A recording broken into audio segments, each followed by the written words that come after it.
What's up, sons? It's Blind Rod with Son of a Tech once again, and today I'm going to be going over the test system I built for the 1800X, which is, of course, the new AMD Ryzen processor. And we're going to go over the parts and let you know some initial thoughts and tests that I've gone through.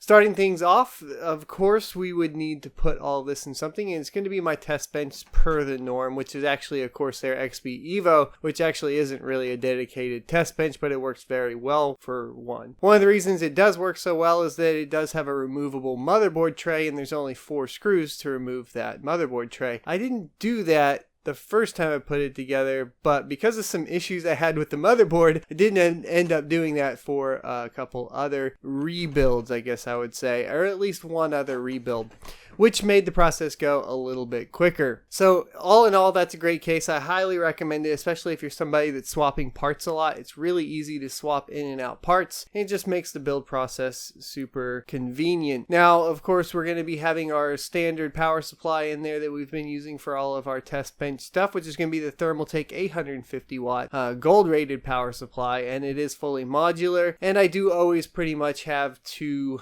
PCIs plugged in so I can swap in any graphics card. Alrighty, so the next big thing that we're going to need to discuss is going to be the motherboard, which is the only other thing that I've purchased or had to purchase outside of the chip itself. And I went ahead and went with the BioStar, which you guys have probably already seen the unboxing. If you haven't yet, you can check it out here. Unfortunately, this is where most of the issues with the build came into play. The board came without the anti-static packaging, and it didn't post at first. After some further analysis, I finally found that the CMOS jumpers were on the wrong pins, which was clearing the CMOS over and over and not allowing it to post. Once we switched that, we were able to get a good post. Now, I thought that it was some sort of memory issue, but at first, and come to find out it wasn't, and I can tell you guys that the Kingston HyperX Savage line of memory has worked pretty well and does go ahead and overclock to the rated 2400 megahertz with Ryzen. Another thing about that is I did notice some pretty good scaling in Cinebench scores from the 2133 to the 2400, and I look forward to putting in my 2800 megahertz RAM and seeing if it scales even more, and I'll be doing a video on that with you guys here shortly. And I also, of course, want to put this thing underwater. So let's talk about the cooler.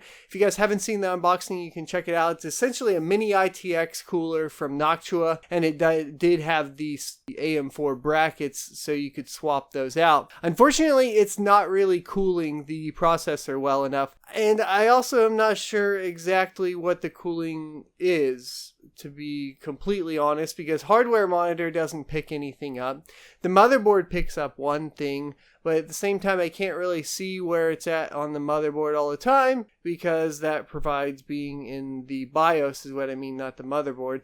And then Ryzen Master started showing temperatures, but only after I did the first BIOS update for the BioStar motherboard. Another thing about the BioStar motherboard is that there are some issues with overclocking the memory within the actual BIOS itself and overclocking the CPU. There doesn't seem to be any settings specifically for the CPU anywhere in the BIOS, and I had to use Ryzen Master to overclock it all. As far as the memory settings, while I can't change the speed and the voltages, of course, I could also change the voltages for the CPU, to be clear, within the BIOS. It didn't let me actually change any of the timings. Now, that was really curious to me because the option for the timings is in there only after the BIOS update, but it's all set to auto and you can't click anything. So, yeah. I think there's probably some better motherboard vendors you could go with at this point, just because the BioStar motherboard is lacking in features on the UEFI. Now, that being said, it does seem to handle overclocking quite well, and the power delivery seems to be quite solid as well, to the point to where I was able to actually undervolt this and keep it at 4 gigahertz. To 1.27 volts, which I was super happy with, and we scored a Cinebench score of 1700, which is quite high. However, anytime you get up to 4 gigahertz, no matter what voltages, you start to get over 90 degrees C with this mini ITX cooler, so I definitely wouldn't recommend it. The other perk of getting the BioStar motherboard is that you get the NVMe drive, not the NVMe drive. Hold on.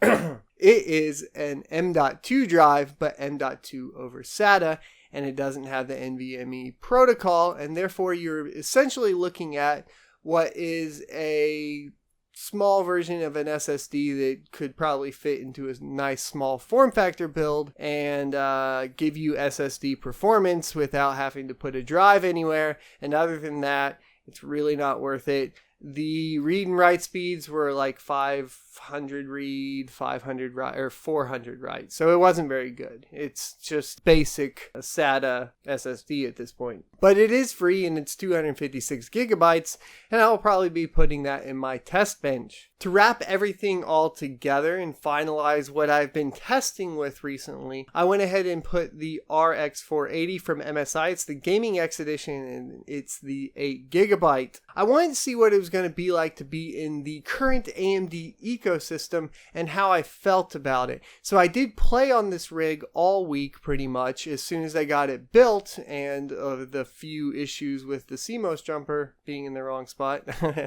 and other things like that, and I went ahead and played on it. Now the other thing I have is I actually have an LG monitor here that is FreeSync, and it's 4K FreeSync. Now the way I'm currently used to playing is in 4K. That's what I like to do, and I have the Titan X Pascal, and I also have an HDR TV, so Resident Evil 6 in HDR or 7. Derp. Resident Evil 7 in HDR is pretty sweet, except for some artifacting caused by the anti-aliasing, which I still haven't figured a way out how to turn that all the way off.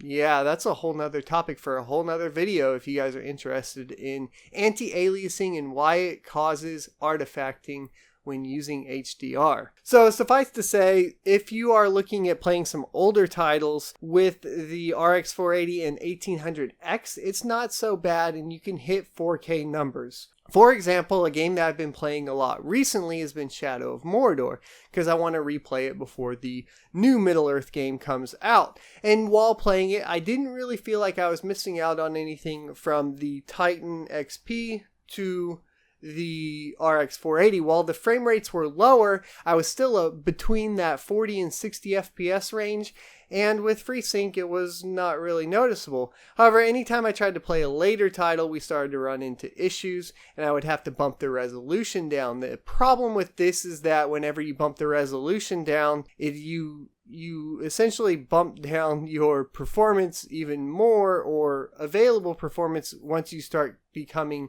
more and more CPU bound and less GPU bound. This is a topic that I'm sure you guys are all aware of, and I don't think I really want to harp on it that much. That being said, since you guys already know about it, let me tell you what that means with the AMD ecosystem. That means that I don't want to play with an RX 480 and an 1800X together.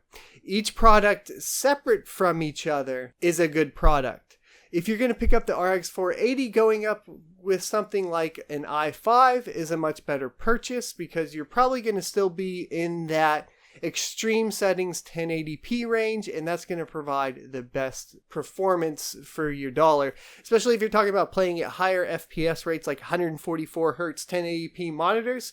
Yes, the RX 480 can handle that. However, hitting those high numbers is hindered by the 1800X, so I can't condone that on this channel. Now, if you guys decide you want to go for the 1800X itself, I'm going to have to actually sit down and rebuild my main system and go ahead and put the Titan XP with it, along with some faster SSD performance, and I'm going to put a faster RAM in there. The only thing that I'm really not sure about, at least from the very get-go with doing this, is going to be my boot times, which seem to be quite slow on the BioStar, even with fast boot enabled. And I'm actually very curious if this is something just across the board with the Ryzen chip series, and let me know in the comment section below. It's something I definitely want to test out if I can get another sample board from somebody, a friend or something, to kind of test boot times, see what's going on there. Ever since Sandy Bridge, the boot times on Intel have been quite quick, like really quick. And nowadays, especially on the MSI board, and I'm not sure, like I said, maybe it's just the BioStar motherboard, but on the MSI board for the Intel i7 7700K, boot times are almost instant, and that's with a lot of startup programs going. That also could be something to do with the single thread performance, and you guys, I'm sure, are aware of the issues there. Anyways, those are my initial thoughts on the AMD ecosystem as it stands today. And if you bought, into this kind of starter plan, of course we have Vega coming up, so that could change things drastically. And I would definitely stay tuned to this channel for that. What you can stay tuned for in this channel over this weekend and throughout the week and next weekend is going to be actually putting a $1,200 GPU to match the